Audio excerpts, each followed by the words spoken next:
नमस्कार दोस्तों। मेरा उद्देश्य किसी का अपमान करना नहीं है और न ही अहंकार का प्रदर्शन करना है। मैं इसलिए आया कि आप देश के नंबर 1 या बेहतरीन यूट्यूबर हो, करोड़ों लोग चाहने वाले हों और विश्वास करते हैं आप पर। अगर आपके द्वारा एक ट्रांसफॉर्मर का वीडियो बनाया जाता है बच्चों को लाइव क्लास में 8 मिनट 22 सेकंड का, और उसमें जो मेजर मिस्टेक है जिसे ब्लंडर कहा जाएगा, हम लोग इलेक्ट्रिकल इंजीनियरिंग से डिप्लोमा किए, डिग्री लिए, 3-3 नौकरी क्वालिफाई किए, जॉब कर रहे हैं, देखने के बाद कोई भी इंजीनियर होगा या टीचर होगा या कोई स्टूडेंट होगा जो आईटीआई का होगा या डिप्लोमा का होगा, वो सर पकड़ लेगा कि आप क्या पढ़ा रहे हो, आप गलत इंफॉर्मेशन दे रहे हो। अगर आपके पास जानकारी नहीं है, हम ये भी जानते हैं कि मैं साइंटिस्ट नहीं बन सकता, मैं फिलॉसफी नहीं पढ़ा सकता, तो हम अपने सब्जेक्ट पे ही कमांड करेंगे और उसी का एजुकेशन देंगे। क्योंकि बच्चे विश्वास करते हैं, बच्चे प्रेम करते हैं, आपकी सारी बात स्वीकार करके समझ लेते हैं। ये सिंपल मैंने 11 मिस्टेक ढूंढा है और 8.5 मिनट वीडियो में मैक्सिमम तो कॉमेडी क्या है। देखिए, मैं टाइम नोट किया, मैं जानता हूं किसी के ऊपर ऑब्जेक्शन करना बड़े आदमी बड़ा कठिन होता है, कई दिन से दिमाग में चल रहा था, लेकिन मैंने कहा कि ये इलेक्ट्रिकल के साथ खिलवाड़ है। ऐसे पता नहीं कितने टीचर है, वीडियोस हम लोग देखते हैं, मतलब कुछ भी आया, यूट्यूब है फ्री का, डाल दो वीडियो, मतलब उल्टा सीधा कुछ भी। भाई, जिस सेक्टर में आप महारत हासिल रखे हो, जिसमें अच्छी जानकारी हासिल कर रहे हो, वो वीडियो डालिए। गलती हम लोगों से भी होती है, हम लोग भी विद्युत विभाग से रिलेटेड वीडियो बनाते हैं तो एक आध गलती हो जाती है बोलने में, लेकिन इस टाइप का ब्लंडर मिस्टेक सर पकड़ लेंगे। देखिए, 0:58 पे, जो 0:58 पे बोलते हैं कि ट्रांसफार्मर वोल्टेज बढ़ाता है। मैं बढ़ाता भी है, घटाता भी है, बराबर भी करता है, जैसी जरूरत होती वैसा करता है, हमारे डिजाइनिंग के ऊपर रहता है। ये एनर्जी को ट्रांसफर करता है कांस्टेंट फ्रीक्वेंसी पे, वोल्टेज को अप या डाउन करके। 1:41 पे क्या बोलते हैं, 3 वाइंडिंग होती है। नहीं नहीं, वाइंडिंग तो 2 ही होती है, प्राइमरी साइड की वाइंडिंग, दूसरे साइड की winding, HT winding, LV winding. अब 3 फेज का ट्रांसफार्मर जनरली है तो उसमें 3 वाइंडिंग प्राइमरी साइड होगी, 3 सेकेंडरी से, 6 वाइंडिंग होगी माय डियर। 2:22 क्या कहते हैं कि इसमें ऑयल भरा जाता है कि वो हीट उट को सोख लेता है, नहीं तो ब्लास्ट हो जाएगा। बिना ऑयल वाले भी ट्रांसफार्मर होते हैं। वेल्डिंग वाला ट्रांसफार्मर देखेंगे, नहीं देखे हैं? अरे आप जाके एसपीएस प्लांट में देखिए, बड़े बड़े ट्रांसफार्मर बिना बिना बिना ऑयल के हैं, बिना ऑयल वाले ट्रांसफार्मर हैं, मतलब ऑयल नहीं है तभी हमारा काम करते हैं। ब्लास्टिंग से नहीं, उसका काम होता है इंसुलेशन प्लस कूलिंग। इंसुलेशन पहले आता है, विद्युत रोधन करना। वो जो ऑयल होता है, जो खनिज ऑयल होता है जिसे नेफ्थलीन कहते हैं, वो खनिज ऑयल, मिनरल ऑयल हमारा बहुत अच्छा इंसुलेशन है, उससे करंट लीक नहीं कर सकती। 2:31 पे ये टंकी है, एक्स्ट्रा टंकी लगी है। इसका जो बेस्ट नेम है, इलेक्ट्रिकल इंजीनियर जिसे देते हैं उसे कहते हैं कंजर्वेटर, जो कंजर्व करता हो, ठीक है ना।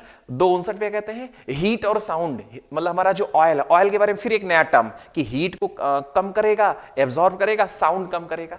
साउंड कम करने के लिए, साउंड इसमें वाइब्रेशन की वजह से आता है, मैग्नेटोस्ट्रिक्शन की वजह से आता है। जो एसी करंट रहती है, ऐसे एक बार अप एक बार डाउन, एक बार अप एक बार डाउन, या कहिए कि उसकी दिशा चेंज होती रहती है, तो उसकी वजह से मैग्नेटोस्ट्रिक्शन होता है, आवाज आती है। वो आवाज हमारा स्टैंपिंग को प्रॉपर कसा रहेगा तो आवाज कम आएगी।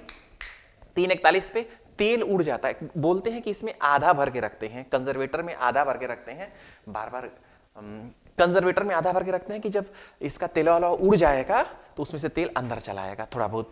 भाई, इसके लिए नहीं रहता, तेल हमारा सांस लेता है। जैसे सांस लेने का मतलब कि लोड जब बढ़ता है, आप हैवी लोड जब बढ़ते हैं भाई, जैसे शाम को लोड बढ़ जाता है, सब लोग यूज करते हैं, तो तेल हमारा जो है टेम्परेचर बढ़ने पे उसका वॉल्यूम बढ़ जाता है, आयतन बढ़ता है, वो फैलता है। जैसे दूध गर्म होता है तो ऊपर जाता है, ठंडा होने पे नीचे आता है। तो जब ठंडा होगा, लोड कम होगा, सुबह हुआ, तो तेल जो इसमें जा रहा था वो नीचे आता है, वो लोड के ऊपर रहता है। लोड बढ़ेगा तो ऊपर जाएगा, तेल लोड कम होगा तो नीचे आएगा। मेन ये काम होता है।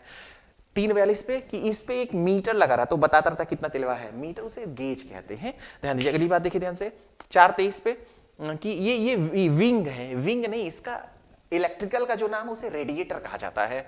उसके बाद ध्यान दीजिए 17 पे, इसमें जो वाइंडिंग होती है, वाइंडिंग कोर के ऊपर होती है।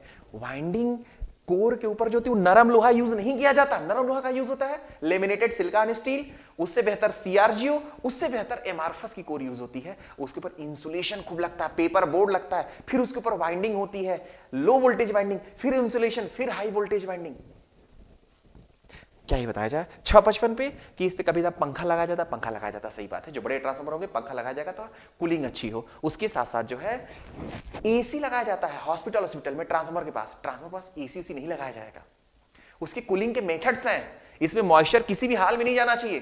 ध्यान दीजिएगा, हमारा नेचुरल कूलिंग है, उसके बाद फिर हमारा एयर ब्लास्ट कूलिंग है, वाटर कूलिंग है, कूलिंग के बहुत सारे मेथड्स हैं। उसके बाद ये वाला प्रिंसिपल तो 8-3 पे कहते हैं वोल्टेज इंडक्शन द्वारा वोल्टेज बढ़ जाता है, उसे बोलते हैं इलेक्ट्रोमैग्नेटिक इंडक्शन, विद्युत चुंबकीय प्रेरण। और इलेक्ट्रिकल में दो ही प्रेरण होते हैं, एक इलेक्ट्रोमैग्नेटिक इंडक्शन होता है, दूसरा इलेक्ट्रोस्टैटिक इंडक्शन होता है, जिसमें आकाशीय बिजली जनरेट होती। एक एग्जांपल समझ सकते हैं।